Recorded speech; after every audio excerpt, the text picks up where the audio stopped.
Whereas the beautiful is limited, the sublime is limitless, so that the mind in the presence of the sublime, attempting to imagine what it cannot, has pain in the failure but pleasure in contemplating the immensity of the attempt.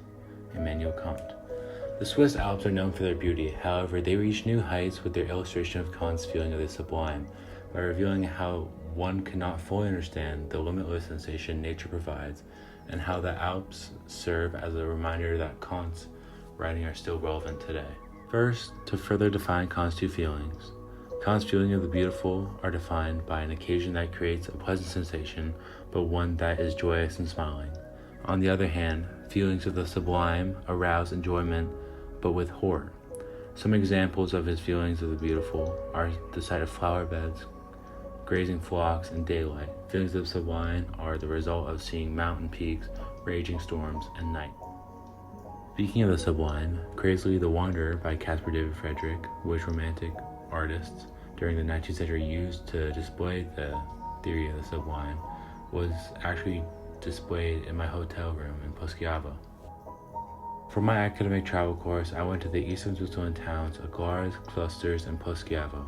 It included several hikes and a visit to a former slate mine, which greatly expressed the boundless sensation of Switzerland's natural beauty.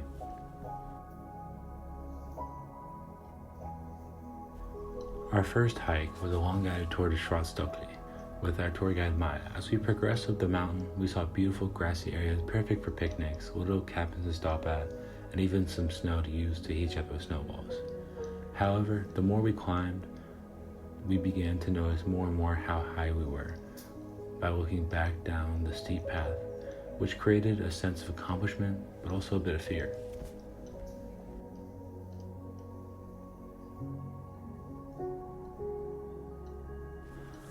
Although Landesschwarzberg Enge, a former slate mine, was carved out by humans, it displayed the natural beauty that is held inside the mountains, like small bodies of water, animal fossils, and beautiful rocks.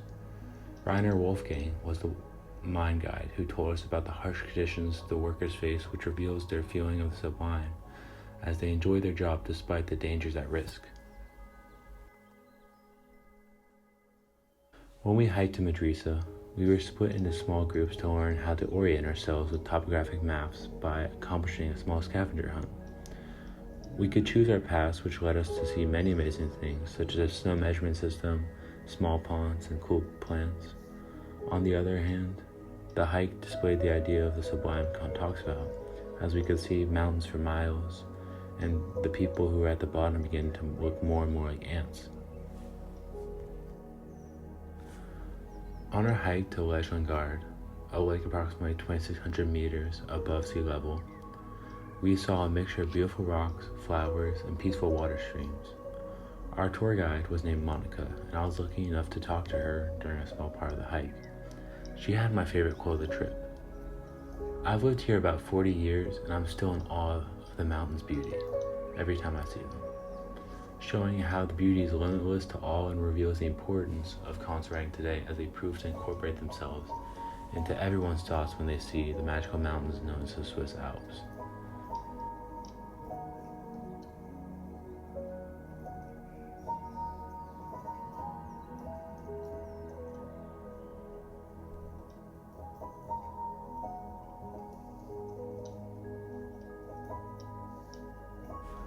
All in all, the Swiss Alps are not only a natural tourist attraction, but also the embodiment of Kant's theory of the sublime.